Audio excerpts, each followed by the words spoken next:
नमस्कार, खरी खरी में आप सभी का स्वागत है। मैं हूं आंचल। इस वक्त बीजेपी बुरी तरीके से फंसी हुई है। युवाओं को लेकर प्रधानमंत्री नरेंद्र मोदी खासतौर पर अपने भाषणों में सपने दिखाया करते थे। लगातार अगर आप देखेंगे 2014 का चुनाव हो या फिर 2019 का चुनाव हो, लोकसभा चुनाव से पहले कैसे प्रधानमंत्री नरेंद्र मोदी युवाओं को सपने दिखा रहे थे। 2014 में उन्होंने युवाओं को सपना दिखाया कि 2 करोड़ रोजगार मिलेगा। इसके साथ ही उन्होंने ये कहा कि जो युवा हैं उनके लिए अच्छे दिन, अगर बीजेपी की सरकार आती है तो अच्छे दिन लाएंगे। ना तो अच्छे दिन आए और ना ही 2 करोड़ रोजगार हर साल मिले युवाओं को। 2019 में भी राष्ट्रवाद का मुद्दा जो है किस तरीके से उसे लाया गया बीजेपी के द्वारा। प्रधानमंत्री नरेंद्र मोदी युवाओं को सपना दिखाने लगे कि बॉर्डर पर आप ही जाएंगे, दुश्मनों से लोहा आप ही लेंगे। लेकिन अग्निवीर योजना लाकर कैसे उनके सपने को चकनाचूर कर दिया गया। बीजेपी लगातार युवाओं के सपने को कुचल रही है और अब इसका खामियाजा बीजेपी को लोकसभा चुनाव 2024 में भुगतना ही पड़ेगा। प्रधानमंत्री नरेंद्र मोदी इस बात को समझ रहे हैं और इसीलिए जब राहुल गांधी ने उत्तर प्रदेश की सच्ची तस्वीर दिखाई तो राहुल गांधी के बयान को तोड़ मरोड़ कर पेश किया गया। और प्रधानमंत्री नरेंद्र मोदी अगर आप देखेंगे तो बौखलाहट में किस तरीके से ये कह रहे हैं कि जो हमारा युवा है, वाराणसी का युवा है, उसे राहुल गांधी शराबी कह रहे हैं, उसे नशेड़ी कह रहे हैं। लेकिन हकीकत यही है कि जिस वक्त प्रधानमंत्री नरेंद्र मोदी ये भाषणबाजी कर रहे थे, उस वक्त देश का जो युवा है, उत्तर प्रदेश का जो युवा है, वो सरकार के खिलाफ विरोध प्रदर्शन कर रहा था। उन्हीं की सरकार राज्य में भी है और केंद्र में भी है। जो हजारों युवा हैं वो लखनऊ, प्रयागराज, झांसी में प्रदर्शन कर रहे थे, सरकार के खिलाफ अपनी आवाज उठा रहे थे। और सरकार के खिलाफ जो अपनी आवाज उठा रहे हैं युवा, उनका अगर किसी ने समर्थन किया तो वो राहुल गांधी हैं। राहुल गांधी ने उन्हें मंच दिया, राहुल गांधी ने युवाओं की आवाज को उठाया और ये युवा समझ रहा है। इसीलिए युवा अब इस बार प्रधानमंत्री नरेंद्र मोदी के लिए और बीजेपी के लिए बड़ा खतरा बन चुका है। युवा जो है उसने ठान लिया है कि क्या कुछ उसे करना है और जो खबरें अगर आप देखेंगे तो निकलकर सामने आ रही हैं, उससे ये साफ पता चल रहा है कि देश का युवा क्या सोच रहा है। जो युवा प्रदर्शन कर रहा है, लगातार सरकार तक अपनी बात पहुंचा रहा है, चाहे वो शिक्षा हो या रोजगार हो, सरकार उसकी बातों को नहीं सुन रही है। अब वो मूड बना चुका है। अग्निवीर योजना जो आई है, कैसे युवाओं के सपने को चकनाचूर किया गया है, उस पर कांग्रेस ने प्रेस कॉन्फ्रेंस भी की है। क्या कुछ कांग्रेस की तरफ से कहा गया है और युवाओं ने कैसा एक तरीके से मूड बनाया है, क्या कुछ उनका ऐलान है, उस पर भी आगे चर्चा करेंगे और बात करेंगे। लगातार जो बयानबाजी हो रही है पूरे मामले को लेकर, चाहे बीजेपी की तरफ से या कांग्रेस इस पर पलटवार कर रही है, वो भी आपको सुनाएंगे। और राहुल गांधी ने कैसे बीजेपी के लिए मुसीबत खड़ी कर दी है, देश के युवाओं को अपने साथ लेकर कैसे उन्होंने एक बड़ी रणनीति बना ली है, इस पर भी चर्चा करेंगे। इस मुद्दे पर विस्तार से चर्चा करने के लिए हमारे साथ मौजूद हैं अमलेंदु उपाध्याय जी। अमलेंदु जी हमारे ऑनलाइन एडिटर है, सहयोगी हमारे, आपका बहुत बहुत स्वागत है।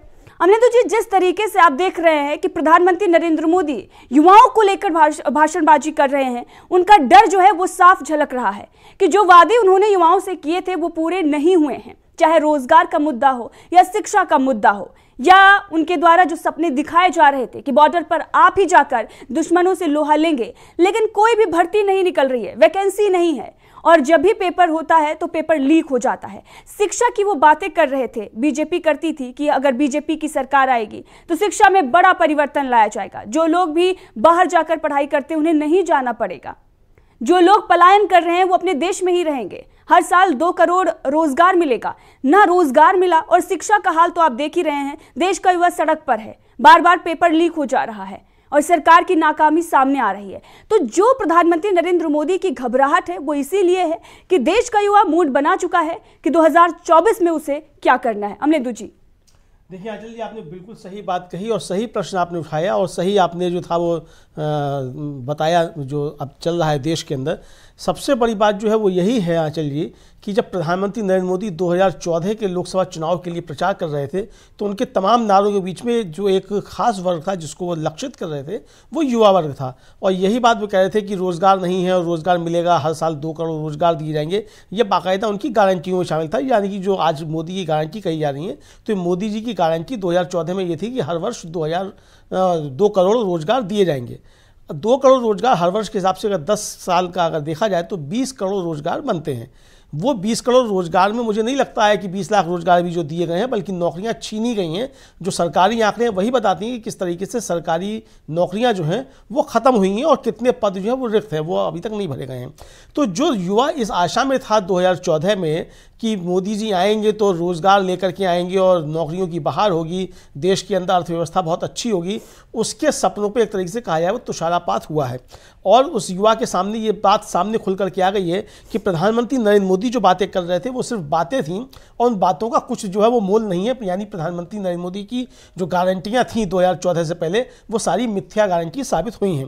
प्रधानमंत्री खुद अपने बातों पर जो है वो नहीं रहे और प्रधानमंत्री अच्छे दिन की बात करते भी नहीं हैं। पिछले 5 सालों में प्रधानमंत्री ने अच्छे दिन शब्द का एक बार भी प्रयोग नहीं किया है, जबकि 2014 से पहले प्रधानमंत्री लगातार जो थे वो नारा दिया करते थे अच्छे दिन का। तो वो अच्छे दिन कहाँ चले गए किसी को नहीं मालूम है। भारतीय जनता पार्टी के अच्छे दिन आए, भारतीय जनता पार्टी से जुड़े हुए लोगों के अच्छे दिन आए और उन भ्रष्टाचारियों के अच्छे दिन आ गए जो दूसरे दलों को छोड़ करके भारतीय जनता पार्टी में चले गए। उनके तो अच्छे दिन आए, मगर आम जनता जो थी उसके लिए ये अच्छे दिन जो थे, ये 10 साल भारतीय जनता पार्टी के जो हैं, ये आम जनता के लिए एक तरीके से कहा जाए बहुत कष्ट भरे दिन जो है वो साबित हुए हैं कुल मिलाकर के। तो अब जो जिस तरीके से युवा, देखिए जो 2014 में युवा 20 वर्ष का था वो आज 30 वर्ष का हो गया, जो 25 वर्ष का था वो आज 35 वर्ष का हो गया, और जो 25 वर्ष का था जो आज 35 वर्ष का हो रहा है, तो उसकी जो है वो उम्र सरकारी नौकरियों के लिए निकल भी चुकी, यानी वो ओवर एज भी हो सका और उसको नौकरी आज तक नहीं मिली और वो दौड़ लगाता हुआ रह गया। आपको याद होगा आंचल जी कि जब ईवीएम के विरोध में प्रदर्शन हो रहा था, अभी यूथ कांग्रेस के दफ्तर में था प्रदर्शन, जब जंतर मंतर पर नहीं करने दिया, दिग्विजय सिंह और वगैरह सब लोग वहाँ थे, तो वहाँ हमारी जो टीम गई थी उस टीम को जो थे हिमाचल से आए हुए कुछ युवा मिले थे और वो युवा वो थे जिनको 2020 में जो थी वो नियुक्तियाँ उनकी हो गई थी उसमें सेना में, और सारा उनकी प्रक्रिया पूरी हो गई थी और सिर्फ उनको नियुक्ति पत्र जारी होना था। फिर उस समय कोविड का बहाना बनाया गया कि कोविड है, कोविड में अभी कोई भर्ती नहीं हो रही है, फिर उनको रोक दिया गया। उसके बाद फिर जो था वो उस भर्ती का कोई अता पता नहीं है, उसको रोक दिया गया और उसके बाद अग्निपथ स्कीम लेकर के लाया गया।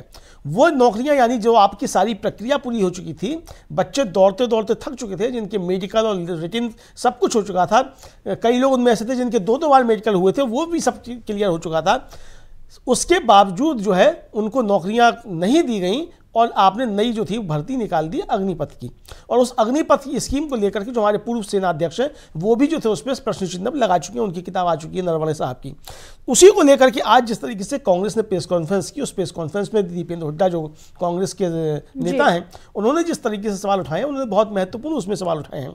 और मुझे लगता है आंचल जी कि ये अग्निपथ स्कीम को लेकर के और अग्निवीर योजना जो है ये एक बड़ा मुद्दा लोकसभा के चुनाव में बनने जा रहा है, क्योंकि कई राज्य ऐसे हैं जहां से बड़ी संख्या में लोग सेना के लिए तैयारी करते हैं, जिसमें राजस्थान भी है, जिसमें हरियाणा भी है, जिसमें उत्तर प्रदेश भी है, बिहार भी है। तो ये राज्य ऐसे हैं और तेलंगाना है, उसमें कर्नाटका है, जहां से बड़ी संख्या में लोग जो है वो जाते हैं, पूर्वोत्तर से भी जाते हैं।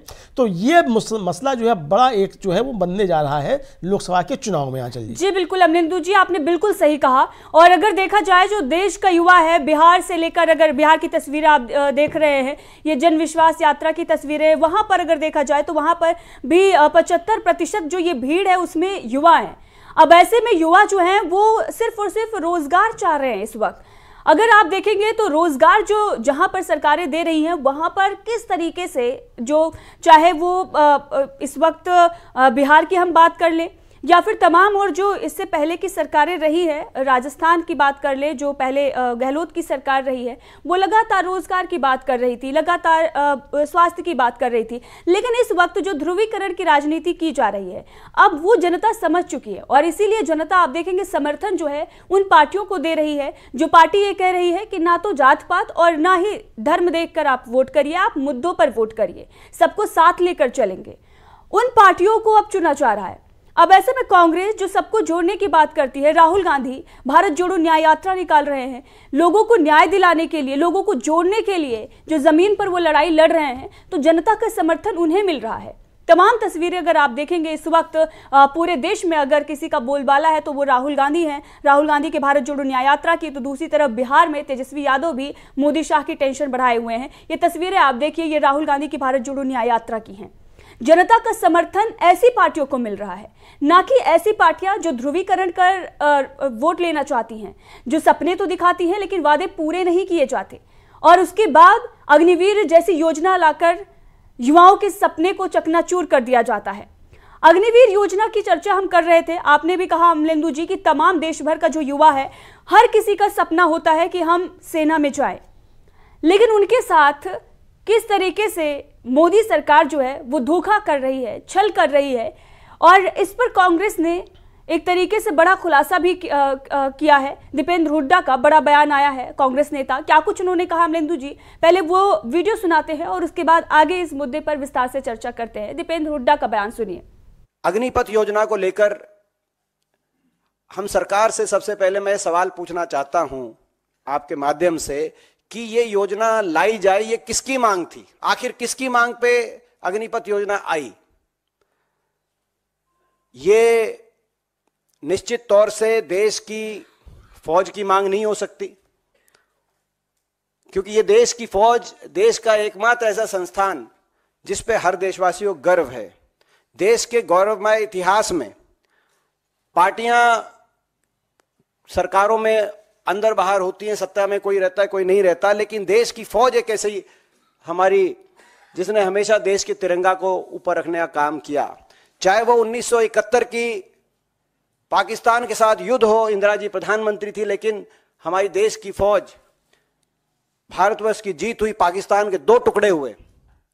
और चाहे वो करगिल का युद्ध हो जिसमें पाकिस्तान के शीश को झुकाने का हमने काम किया हो, चाहे उस समय प्रधानमंत्री वाजपेयी जी हो, सरकार में कौन सी पार्टी रहती है उसके से ऊपर ये फौज थी।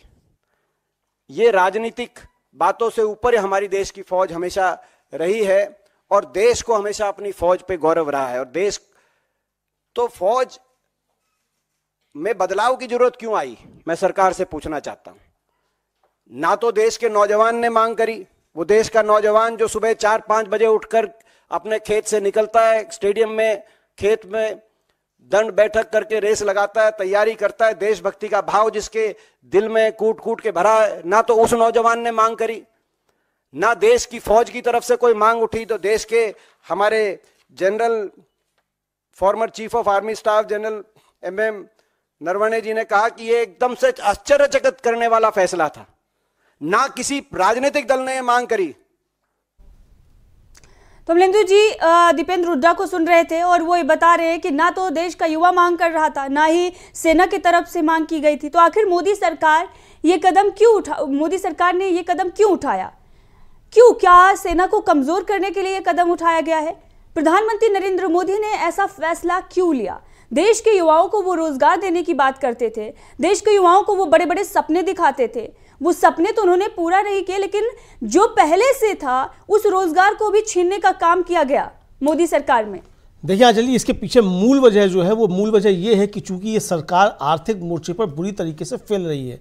सरकार में किसी को भी अर्थव्यवस्था देश की किस तरीके से चलती है इसकी कोई जानकारी नहीं है और इसका कोई ज्ञान नहीं है, आप इस तरीके से समझ सकते हैं। दूसरी बात यह है कि सरकार में अर्थशास्त्री नहीं है। सरकार में जो भी लोग देखते हैं कि अर्थव्यवस्था कैसे चलती है वो तमाम CA हैं, महत्वपूर्ण पदों पर, मतलब सरकार में जो लोग हैं वो सब CA हैं, मतलब चार्टर्ड अकाउंटेंट्स हैं। तो चार्टर्ड अकाउंटेंट जो है वो आपकी बैलेंस शीट तो तैयार कर सकता है, लेकिन अर्थव्यवस्था कैसे चलेगी ये नहीं बता सकता है। इसलिए ये सरकार लगातार कर्ज के जाल में फंसती जा रही है और कर्ज इतना ज़्यादा हो गया है कि इस कर्ज को चुकाने के लिए जो कर्ज लिया जा रहा है वो अब बढ़ता चला जा रहा है। तो ये कुल मिलाकर के सरकार ने जिस तरीके से अपनी अर्थनीति को लागू किया और जिस रास्ते पर ये चली, उससे हुआ ये कि रोजगार का जो है वो क्षरण हुआ, रोजगार समाप्त हुए और अर्थव्यवस्था दुष्चक्र में फंसती चली गई। और सरकार को कई बार जो है वो यहाँ तक कि जो रिजर्व बैंक का रिजर्व पैसा होता है उसमें से भी जो है निकासी करनी पड़ी सरकार को।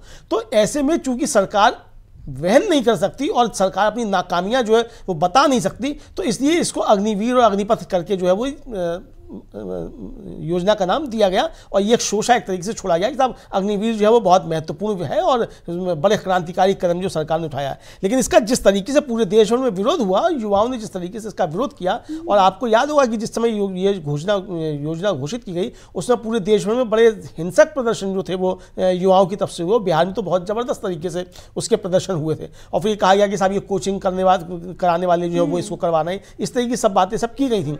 लेकिन जो जिस तरह की बातें सब ये हुई, उससे ये साफ जाहिर होता है कि ये सरकार जो है इसको लेकर के अंदाजा नहीं था कि ये सारी इसकी पुल पट्टी खुल जाएगी। और अब ये एक बड़ा मसला जो बनता जा रहा है, चूंकि देखिए कई राज्यों में, जैसे मैंने पहले भी कहा, फिर उस बात को कहना चाहता हूं कि कई राज्यों में लोगों का सपना होता है, युवाओं का सपना होता है, और अधिकांश युवाओं का सपना होता है कि वो फौज में किसी भी तरीके से नौकरी करें। एक तो जिस राष्ट्रवाद की आंधी की दम पे ये सरकार चल के आई, खासतौर से 2019 में, उस राष्ट्रवाद की आंधी के लिए भी जो सेना एक महत्वपूर्ण साधन है, मतलब इस सेना के जरिए ही जो है सेना में भर्तियों को लेकर के और सेना के शहादत को लेकर के सरकार जो थी उस राष्ट्रवाद की आंधी को बहा करके आई थी।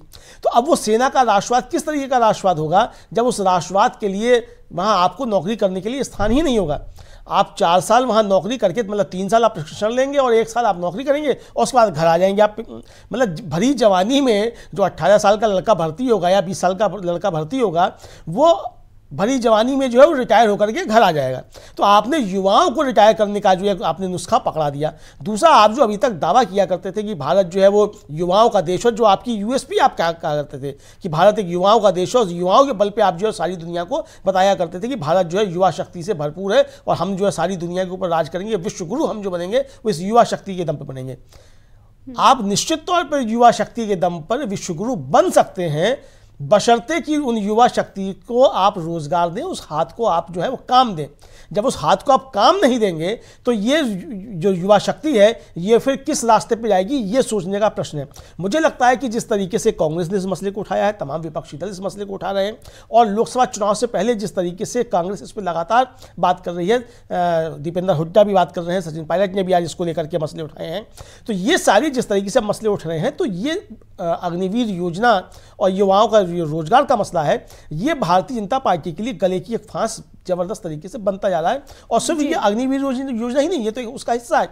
कुल मिलाकर के रोजगार का मसला जो है वो भारतीय जनता पार्टी के लिए एक बड़ा सवाल बनता जा रहा है। आप धर्म की अफीम चटा करके कब तक आप असली मुद्दों से लोगों का ध्यान आप हटाते रहेंगे। मंदिर बनना था, मंदिर बन गया, उस मंदिर के जरिए जो है रोजगार के मसले हल नहीं हो सकते। रोजगार के मसले सरकार को हल करने पड़ेंगे, मंदिर रोजगार का मसला हल नहीं करेगा। तो रोजी रोटी और रोजगार के मसले जो है, स्वास्थ्य और शिक्षा के मसले जो है, वो सरकार की जिम्मेदारी है, वो उसका दायित्व बनता है। सरकार अपने इस दायित्व को निभाने में बुरी तरीके से विफल रही है, और पिछले 10 वर्षों में जिस तरीके से रोजगार के अवसरों का खात्मा हुआ है और नए अवसर रोजगार के पैदा नहीं हुए, उससे सरकार की नीतियों के ऊपर सवालिया निशान लग गए हैं। और मुझे लगता है कि यही वो बिंदु है जहां पर आकर के भारतीय जनता पार्टी और प्रधानमंत्री नरेंद्र मोदी विपक्ष को जो घेरना चाहते थे, घेरते घेरते खुद अपने जाल में फंस गए हैं, क्योंकि अब रोजी रोटी और रोजगार के मसले इस सरकार के गले की फांस बनते जा रहे हैं। चलिए जी बिल्कुल। और अगर देखा जाए तो बीजेपी रोजगार के मुद्दे पर जो रोजगार के सपने दिखाकर वो सत्ता में आई थी, अब उसी मुद्दे पर वो बुरी तरीके से फंस गई है। और आप ये जिक्र कर रहे थे अमलेंदु जी कि बिहार में सबसे ज्यादा जब अग्निवीर योजना आई उसके बाद सबसे ज्यादा अगर प्रदर्शन कहीं पर हुआ था तो बिहार में हुआ था, हिंसक प्रदर्शन देखने को मिला था, और जिसके बाद तमाम तरह की चर्चाएं हुई। लेकिन जो प्रदर्शन कर रहे थे, प्रदर्शनकारी थे, वो हमारे देश के युवा थे। और आज जो जन विश्वास यात्रा तेजस्वी यादव निकाल रहे हैं वही युवा है, उनके समर्थन में है। और 4 से 5 लाख रोजगार जो है वो 17 महीने में अगर कोई सरकार देती है तो उस सरकार को फिर से लाने के लिए युवा काम करेंगे, और वही युवा काम कर रहे हैं।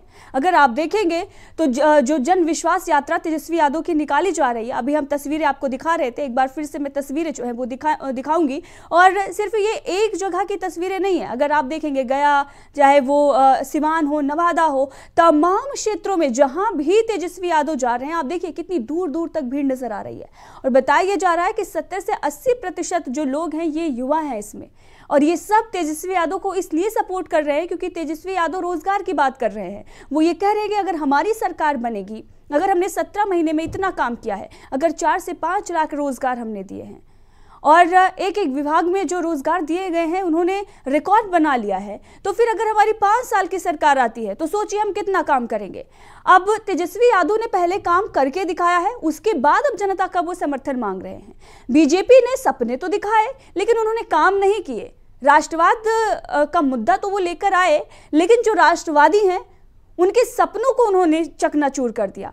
और आप ये कह रहे थे कि कई राज्यों में, और अगर देखा जाए तो पूरे देश के युवाओं का ये सपना होता है कि वो सेना में जाएं, और ज़्यादातर जो युवा है वो सोचते हैं कि अगर खासकर अगर हम देखें तो हरियाणा, बिहार, यूपी, यहाँ के उत्तराखंड, यहाँ के जो युवा हैं उनका मोस्टली जो युवा हैं उनका सपना होता है कि वो जाएं एयरफोर्स, नेवी और इंडियन आर्मी ज्वाइन करें और देश को अपनी सेवाएं दें, लेकिन वो इसलिए नहीं कि 1-2 साल का प्रशिक्षण लेंगे और उसके बाद 1-2 साल वहाँ पर काम करेंगे और उसके बाद घर वापस लौट कर आ जाएंगे।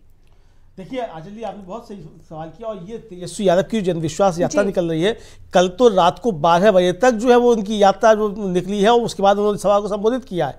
मतलब आधी रात में तो उन्होंने ट्वीट किया है शुक्रिया का तेजस्वी यादव ने। आप समझ सकती हैं कि किस तरीके से युवाओं की दीवानगी जो है वो तेजस्वी यादव के लिए बिहार में पड़ रही है। और तेजस्वी यादव ने एक कहा जाए कि वो बैरोमीटर जो तैयार कर दिया कि हम 17 महीने में अपने वादे के मुताबिक, जबकि तेजस्वी यादव मुख्यमंत्री थे भी नहीं, उस सरकार में शामिल थे, हालांकि सबसे बड़ा दल थे उस सरकार में शामिल होकर, लेकिन उनके जो मंत्रियों को विभाग मिले उन विभागों में भर्तियां खोल करके 4 लाख से ज़्यादा नौकरियां 17 महीने में दे दी गई। और सरकार अगर पूरा समय पूरा करती तो 10 लाख नौकरियों का जो तेजस्वी का वादा था उसको पूरा करके दिखाते। यानी कि तेजस्वी यादव ने, आंचल जी, एक तरीके से कहा जाए वो प्रधानमंत्री नरेंद्र मोदी के लिए भी एक चुनौती बड़े पैमाने पर पेश कर दी है।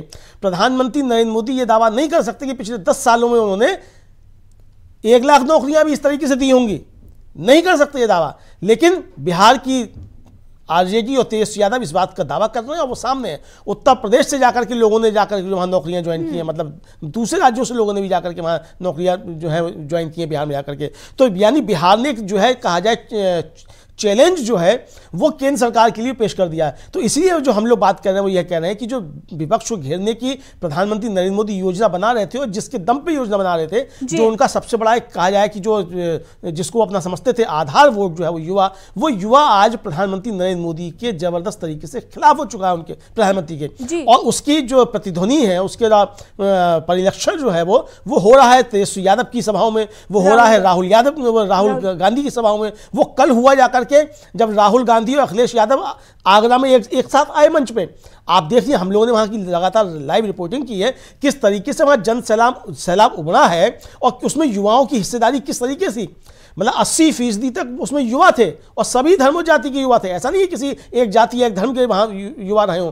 तो कुल मिलाकर के युवाओं को ये बात समझ में आ रही है कि अगर ये सरकार रहती है, भारतीय जनता पार्टी की सरकार रहती है, तो रोजगार के बारे में तो आप भूल ही जाइए, नौकरियां नहीं मिलनी है, ये बात युवा के दिमाग में चली आ रही है। और खासतौर से उस युवा के दिमाग में आंचल जी जो 2014 में बालिग हो गया था, जिसको वयस्क मताधिकार मिल गया था, 18 साल का हो गया था और जो 28 साल का होने जा रहा है, उसको ये बात अच्छे तरीके से समझ में आ गई है कि मोदी जी के प्रधानमंत्री रहते हुए और भारतीय जनता पार्टी की सरकार रहते हुए नौकरियां नहीं मिल सकती हैं। और ये एक बड़ा मुद्दा जो है वो इस चुनाव में बनने जा रहा है और विपक्ष ने, खासतौर से इंडिया गठबंधन ने, इस मुद्दे को सतह पर ले आया है। और मुझे लगता है कि जिस तरीके से लगातार प्रेस कॉन्फ्रेंस हो रही हैं, रैलियां हो रही हैं, युवाओं के आज जो है हुजूम उमड़ रहा है, उससे ये एक बड़ा मुद्दा लोकसभा चुनाव में बनने जा रहा है। और प्रधानमंत्री नरेंद्र मोदी के लिए, भारतीय जनता पार्टी के लिए गले की फांस जो है बनता जाएगा। बीजेपी इसमें बुरी तरीके से फंसती जा रही है। आंचल जी अमलेंदु जी, और राहुल गांधी की जो भारत जोड़ो न्याय यात्रा निकल रही है उसमें भी युवाओं का जो समर्थन है वो आप देख रहे हैं,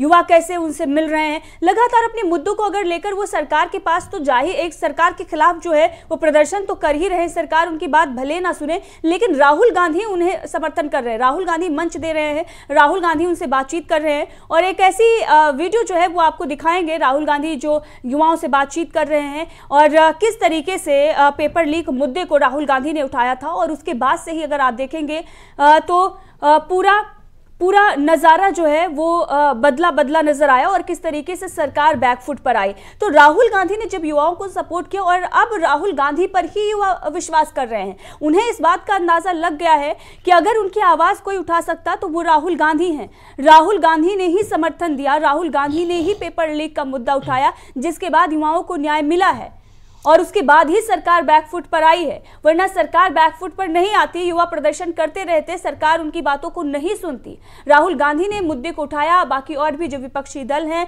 वो समर्थन में आए और उसके बाद ही युवाओं को न्याय मिला। भले ही प्रधानमंत्री नरेंद्र मोदी राहुल गांधी के बयान को तोड़ मड़ोड़ कर यहाँ भाषणबाजी कर रहे हों, लेकिन दूसरी तरफ युवा जो है वो राहुल गांधी को समर्थन दे रहे थे। राहुल गांधी उन्हीं युवाओं की बात रख रहे थे और ये बता रहे थे कि तस्वीरें आज क्या हैं। उत्तर प्रदेश का युवा जो तमाम सपने देखता था, 2014 में उसने अच्छे दिन का सपना देखा, 2014 में उसने 2 करोड़ हर साल रोजगार मिलेंगे उसका सपना देखा, 2019 में उसने राष्ट्रवाद का सपना देखा कि वो भी बॉर्डर पर जाएगा और वो भी दुश्मनों से लोहा लेगा, लेकिन उसके बाद अग्निवीर योजना लाकर उसके सपने को चकनाचूर कर दिया जाता है। तो उत्तर प्रदेश का युवा समझ रहा है कि कौन जुमलेबाजी कर रहा है और कौन उसका समर्थन कर रहा है, कौन उसकी आवाज को उठा रहा है। अमलेंदु जी, देखिए, निश्चित तौर पे और राहुल गांधी ने ही इस मसले को उठाया। आपको याद होगा कि राहुल गांधी जब प्रयागराज पहुंचे तो उन्होंने एक लड़के को अचानक से बुला लिया। वो लड़का आया और वो लड़का आकर के उसने फिर जो थी उस परीक्षा की पूरी तरीके से पोल पट्टी खोली और उसने बताया कि जो था किस तरीके से पेपर आउट हुआ। और उसने इतना ही नहीं बताया, उसने बल्कि फिर ये भी बताया कि किस तरीके से उसका बड़ा भाई जो है वो 7 साल से वहाँ तैयारी कर रहा है, वो 3 साल से तैयारी कर रहा है और कई बार वो 20-20 हज़ार रुपये की कोचिंग कर चुका है। ये सारी बातें उसने बताई।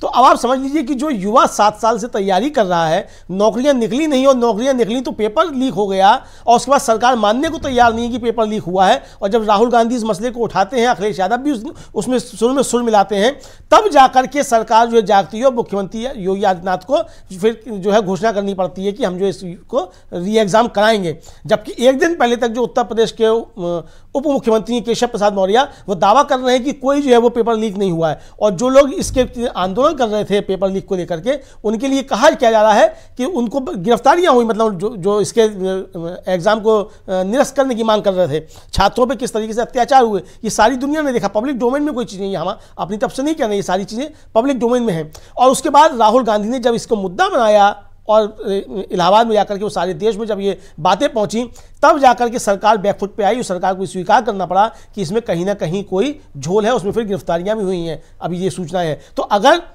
फिर किस आधार पर सरकार कह रही थी उस समय कि इसमें कोई जो है वो घपला नहीं हुआ है, इसीलिए जो आरओ की परीक्षाएं हुई हैं उसको भी लेकर जो है अभी लोग जो है वो आंदोलनरत हैं और उसको भी लेकर के छात्र जो है वो लगातार मांग उठा रहे हैं। आज भी ट्विटर पे खूब ट्रेंड कर रहा है कि आरओ की परीक्षा जो वो रद्द की जाए, और वो रद्द अभी नहीं हुई है। तो ये जिस तरीके से चीज़ें सब सामने आ रही हैं, तो यानी कि युवाओं के सपनों पर जिस तरीके से इस सरकार ने तुषारापात किया है, तो ये इस सरकार के लिए गले की फांस बनता जा रहा है। प्रधानमंत्री नरेंद्र मोदी शब्दों का माया जाल बुन सकते हैं, अच्छी बात है, प्रधानमंत्री शब्दों का माया जाल बुनने में माहिर है, उनकी तारीफ करनी चाहिए कि वो अच्छे तरीके से शब्दों का माया जाल बुन लेते हैं। लेकिन शब्दों के माया जाल में अब कब तक लोगों को फंसा करके रखेंगे? तो जो शब्दों का माया जाल प्रधानमंत्री ने बुना था आंचल जी, अपने उस बुने माया जाल में प्रधानमंत्री भी फंसते जा रहे हैं और पूरी भारतीय जनता पार्टी को फंसाते जा रहे हैं। ये शब्दों का माया जाल चुनाव में अब काम आने वाला नहीं है।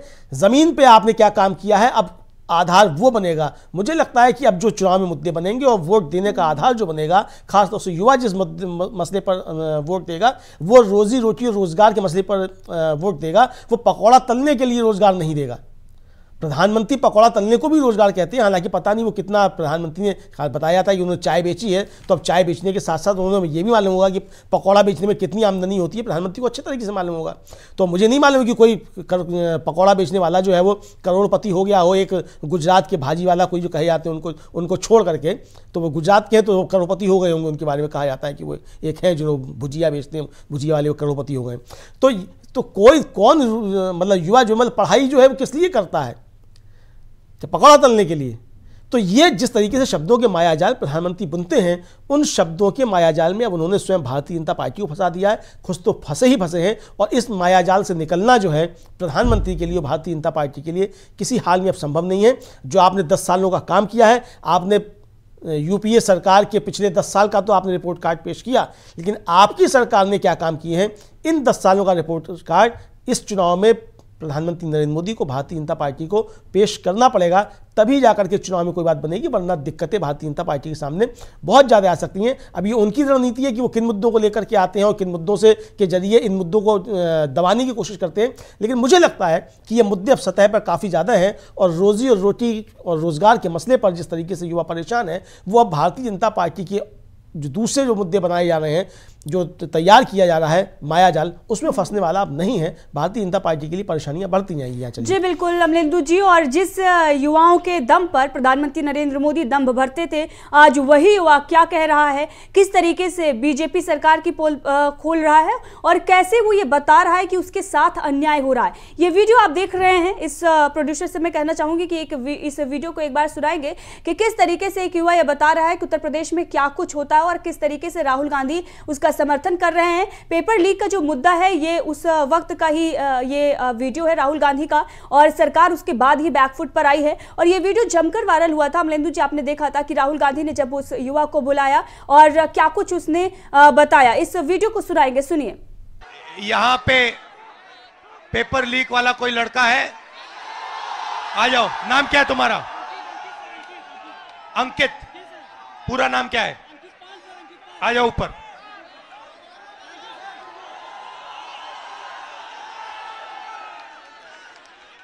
नमस्कार। Thank you sir. कैसे हो? सर अच्छे हैं सर, अच्छे हैं।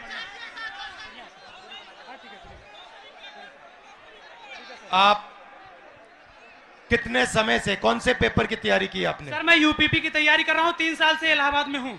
अच्छा। 3 साल से तैयारी कर रहा हूँ सर। और आपका पेपर लीक हुआ? जी सर, कल मेरा सेकंड शिफ्ट में पेपर था सर।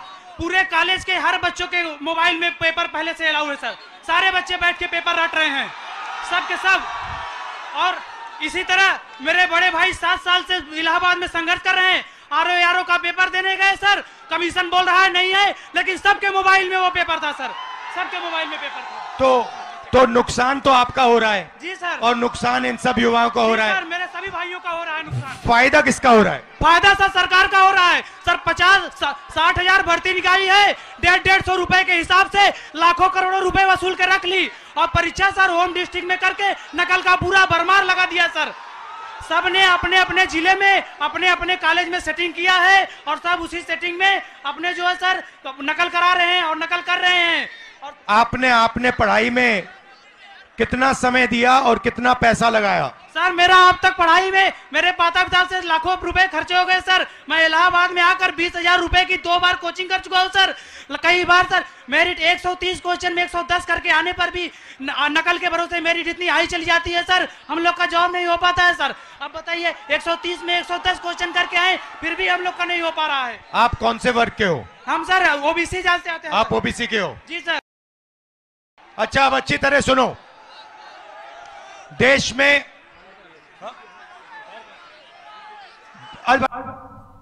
तो अमलेंदु जी, ये वीडियो जो है वो हम बयान सुना रहे थे, एक छात्र जो है उत्तर प्रदेश का, वो बता रहा है कि हकीकत क्या है। और दूसरी तरफ प्रधानमंत्री नरेंद्र मोदी युवराज, और देखिए युवराज उत्तर प्रदेश के युवाओं को लेकर क्या कह रहे हैं, उन्हें नशेड़ी बता रहे हैं, वाराणसी के युवाओं को नशेड़ी बता रहे हैं, जबकि राहुल गांधी ने वही हकीकत बताई थी जो युवाओं ने बताई उनसे, जो राहुल गांधी ने देखा कि स्थिति क्या बनी हुई है। आज रोजगार नहीं है कहीं पर, महंगाई बढ़ती जा रही है, लोगों की इनकम नहीं बढ़ रही है, लोग परेशान हैं, इस बात को लोग समझ रहे हैं।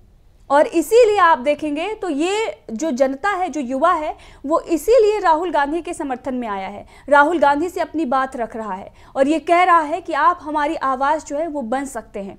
और इसीलिए जब अखिलेश यादव और राहुल गांधी सड़क पर उतरे तो उन्हें भारी समर्थन, जनसैलाब जो है उनके लिए उमड़ पड़ा। आपने देखा कि किस तरीके से कल ही जो है आप बता रहे थे कि तस्वीरें जो हैं वो डीवी लाइव के माध्यम से हम दिखा रहे थे, लगातार हम जो है अपने जनता तक पहुंचा रहे थे। हमारे जो रिपोर्टर हैं वो वहां पर बने हुए थे, हमारे सहयोगी जो है वो लगातार दिखा रहे थे कि कैसे जनता का समर्थन इस वक्त विपक्ष के साथ है, विपक्ष के साथ। इसीलिए देश का युवा जो है वो जुड़ रहा है, क्योंकि जो वादे बीजेपी की तरफ से किए गए वो वादे पूरे नहीं हुए, बल्कि जो रोजगार था वो अवसर छीन लिए गए हैं और आज वो सड़कों पर उतरने पर मजबूर है। ये तस्वीरें दिखाती हैं कि एक तरफ तेजस्वी यादव, एक तरफ राहुल गांधी, एक तरफ अखिलेश यादव, वो कैसे युवाओं के बीच में आकर्षण का केंद्र बनते जा रहे हैं, क्योंकि वो मुद्दों की बात कर रहे हैं, क्योंकि वो शिक्षा, स्वास्थ्य और रोजगार की बात कर रहे हैं, ना कि ध्रुवीकरण की राजनीति कर रहे हैं। अमलेंदु जी। बिल्कुल आंचल जी, देखिए ध्रुवीकरण की राजनीति थोड़े समय तक फायदा दे सकती है, उसने दिया भी है भारतीय जनता पार्टी को फायदा। ऐसा नहीं है कि भारतीय जनता पार्टी को उससे फायदा नहीं हुआ, लेकिन भारतीय जनता पार्टी के पास उस ध्रुवीकरण की राजनीति के अलावा और कोई अस्त्र है नहीं। उसका एकमात्र अस्त्र जो है वो ध्रुवीकरण की राजनीति है। लेकिन जिस तरीके से विपक्ष, खासतौर से इंडिया गठबंधन और राहुल गांधी जिस तरीके से जनता के मुद्दों को उठा रहे हैं और रोजगार के मसलों को उठा रहे हैं, महंगाई के मसले को उठा रहे हैं, जातिगत जनगणना के मसले को उठा रहे हैं, आरक्षण के मसले को उठा रहे हैं, ये सारे मसले अब जमीन पर काम करते हुए दिखाई दे रहे हैं। लोगों को समझ में आ रही है कि किस तरीके से धार्मिक ध्रुवीकरण करके असली मुद्दों की तरफ से ध्यान हटाया जा रहा है। देखिए, रेलवे जो है वो भारत का सबसे बड़ा एक विभाग समझा जाता है जिसमें सबसे ज़्यादा नौकरियां होती हैं। उस रेलवे में तमाम पद रिक्त हैं और भर्तियां नहीं हो रही हैं। नई भर्तियां निकलने की बात ही छोड़ दीजिए, जो पद रिक्त हैं उन पे भर्तियां नहीं हो रही हैं। तो किस तरीके से और तमाम विभागों में जो है वो ठेके पर भर्तियां हो रही हैं, कॉन्ट्रैक्ट जो है वो हायरिंग हो रही है। तो ये कॉन्ट्रैक्ट हायरिंग जो है ये एक तरीके से आपको, आज मान लीजिए आपने कॉन्ट्रैक्ट हायरिंग कर ली 5 साल के लिए, तो 5 साल के लिए ही आपके पास वो नौकरी है। उसके बाद फिर आप 5 साल बाद भी रिटायर हो जाएंगे, उसके बाद आपकी एज भी निकल जाएगी, तो आपको नई नौकरी भी नहीं मिलेगी। यानी कि जो एक सामाजिक सुरक्षा जो होती थी सरकारी नौकरी में रोजगार को लेकर के, वो सामाजिक सुरक्षा भी समाप्त होती जा रही है। और यही मसला एक तरीके से कहा जाए वो कर्मचारियों के अंदर भी जो रोष उत्पन्न कर रहा है। जिस तरीके से वो नई पेंशन स्कीम लेकर के आई गई है, पूरे देश में मांग हो रही है कि ओल्ड पेंशन स्कीम जो है उसको लागू किया जाए। और एनपीएस को जब लागू किया राजस्थान की सरकार ने, हिमाचल की सरकार ने भी उसको लागू किया, यहाँ कांग्रेस की सरकार ने वहाँ उसको लागू किया गया। तो ये ओपीएस जो है ये भी एक मसला बन रहा है। इसी तरीके से जो उनका सैनिकों का ओपी वो है वन पेंशन बन रहे का मसला, वो भी एक मुद्दा बनता जा रहा है। तो यानी जो सारे मुद्दे कभी भारतीय जनता पार्टी ने उठाए थे, वो सारे मुद्दे अब भारतीय जनता पार्टी के गले की फांस बनते जा रहे हैं। क्योंकि आपने उन मुद्दों को उठाकर ये सत्ता तो हासिल कर ली, लेकिन आपने उन मुद्दों को हल करने के लिए कोई प्रयास नहीं किया। उल्टे आपने जो नीतियां लागू की वो नीतियां थी वो आपके जो पूंजीपति मित्र थे उनको तो फायदा पहुंचाने वाली थी, लेकिन देश के एक बड़े युवा वर्ग को नुकसान पहुंचाने वाली वो नीतियां थी। रेलवे में निजीकरण हो रहा है, आपने हवाई अड्डों का निजीकरण कर दिया। कोई विभाग ऐसा नहीं है जिसमें आप निजीकरण नहीं कर रहे हैं। तो ये निजीकरण जो होता जा रहा है ये भी जो है वो रोजगार के अवसर को समाप्त करता चला जा रहा है। अब अगर नौकरियां कहीं निकलेंगी भी तो निजी क्षेत्र में निकलेंगी। निजी क्षेत्र में नौकरियों की क्या स्थिति है वो किसी को बताने की आवश्यकता नहीं है, वहां क्या हाल है। तो जिस तरीके से ये सब रोजगार के संकट खड़े किए जा रहे हैं, तो ये रोजगार के संकट अपने आप खड़े नहीं हुए हैं, बल्कि सरकार की नीतियों से ये रोजगार का संकट पैदा हुआ है। महत्वपूर्ण बात यह है, और इसीलिए जो है जो सरकारी मतलब आंकड़े हमारे नहीं है, ये सरकार की तमाम एजेंसियों के आंकड़े हैं कि पिछले 45 वर्षों में सबसे ज्यादा बेरोजगारी जो है वो इस समय है। तो ये जो आंकड़े हैं तो ये बताते हैं कि भारतीय जनता पार्टी और प्रधानमंत्री नरेंद्र मोदी रोजगार के मसले को लेकर के किस तरीके से फंसे हुए हैं। और इसके बीच में जो पेपर लीक के मसले हो जाते हैं, ये और भारतीय जनता पार्टी के लिए समस्याएं पैदा करने वाले होते हैं। तो राहुल गांधी ने जिस तरीके से रोजगार के मसले उठाए, पेपर लीक का मसला उठाया, ये सारे मसले युवाओं को संबोधित करते हैं। और युवा जो है वो अपने को राहुल गांधी से दिल से जुड़ा हुआ महसूस कर रहा है। और राहुल गांधी भी जो है वो बहुत साधारण भाषा में, आम भाषा में जिन मुद्दों को उठा करके युवाओं से संवाद कर रहे हैं, तो वो युवाओं के दिल में उतरने की बातें हो रही हैं। तो ये प्रधानमंत्री नरेंद्र मोदी के लिए, भारतीय जनता पार्टी के लिए काफ़ी ज़्यादा परेशानी करने वाली चीज़ें हैं। और भारतीय जनता पार्टी इसको देखते हुए फंसती हुई नजर आ रही है। चलिए जी अमलेंदु जी, और देश का युवा है और उसके तमाम मुद्दे कांग्रेस पार्टी उठा रही, चाहे अग्निवीर योजना का मुद्दा हो। लगातार जो खुलासे हो रहे हैं कि सेना जो है वो खुद आश्चर्यचकित हो गई थी कि ये जो फैसला लिया गया है सरकार के तरफ से, और देश का युवा तो चाहता ही नहीं था। क्योंकि जब योजना आई उसके बाद आपने देखा कि किस तरीके से प्रदर्शन हुए इसके खिलाफ, और लगातार आवाज जो है आज भी देश का युवा उठा रहा है। तो वो देश का युवा जो तमाम मुद्दों को लेकर सड़क पर आ रहा है, विरोध प्रदर्शन कर रहा है, लेकिन सरकार उसकी बात नहीं मान रही है। और जब विरोध प्रदर्शन बहुत उग्र होता है उसके बाद जाकर सरकार बैकफुट पर आती है तमाम मुद्दों को लेकर। कुछ ऐसे मुद्दे हैं जिस पर सरकार बैकफुट पर भी नहीं आई है, और अब ऐसी नीतियां बनाई गई हैं जो उनके पूंजीपति मित्र हैं उनके फायदे में तो है, लेकिन देश के युवाओं के फायदे में नहीं है। और इसीलिए अमलेंदु जी, अगर आप देखेंगे देश का जो तमाम युवा वर्ग है वो अंडर पेपर काम कर रहा है। उसको जो वो काम कर रहा है उसके हिसाब से उसको एक तरीके से सैलरी भी नहीं मिल रही है, रोजगार के अवसर है नहीं। अब आप ये कह रहे हैं कि कोई MBA करे और कोई जो है मैनेजमेंट की डिग्री लेकर और वो पकौड़ा बनाए, तो फिर आप यही है ना कि हमारा देश का युवा किस दिशा में काम करेगा। उसे अगर बनना है वैज्ञानिक तो वो बनकर पकौड़ा तले, और अगर उसे रिसर्च करनी है तो वो बैठकर ये रिसर्च करे कि भाजी कैसे बनती है और चाय कैसे बनेगी।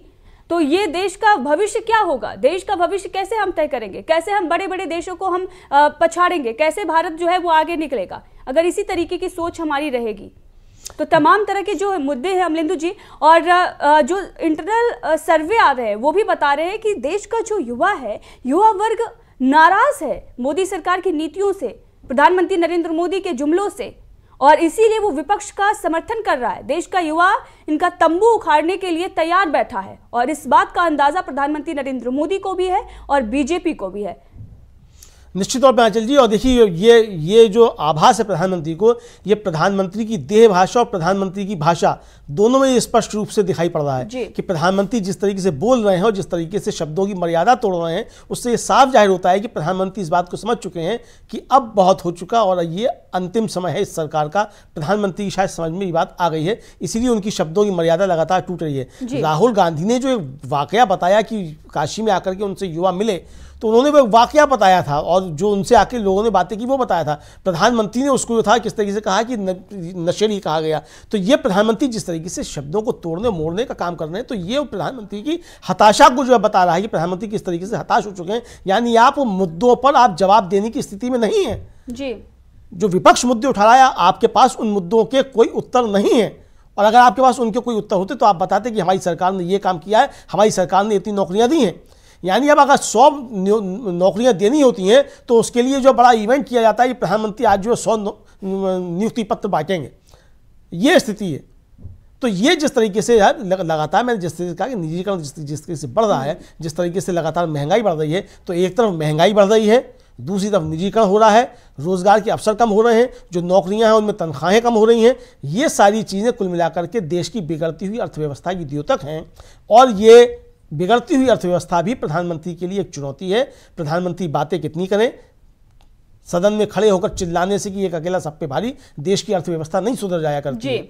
एक अकेले भारी अब तभी हो सकते हैं जब आपने जो वायदा किया था कि 2 करोड़ रोजगार हर साल देंगे, आपने क्या वो 2 करोड़ रोजगार दिए? नहीं दिया आपने कहा था कि 2022 तक किसानों की आमदनी दुगनी हो जाएगी, क्या वो हुई? नहीं हुई। आपने कहा था कि स्वामीनाथन आयोग की रिपोर्ट लागू की जाएगी, उसके आधार पर एमएसपी दी जाएगी, क्या वो दी गई? नहीं हुई। आपने कहा था बहुत हुई महंगाई की बार, अब की बार जो भी आपने कहा था, तो क्या वो महंगाई की मार कम हो गई? नहीं हुई। महंगाई बेतहाशा बढ़ गई है और लगातार बढ़ रही है। और सबसे बड़ी बात जो है आंचल जी, लोग ये समझ रहे हैं कि महंगाई बढ़ने का कारण जो स्वतः महंगाई बढ़ती है वो नहीं है।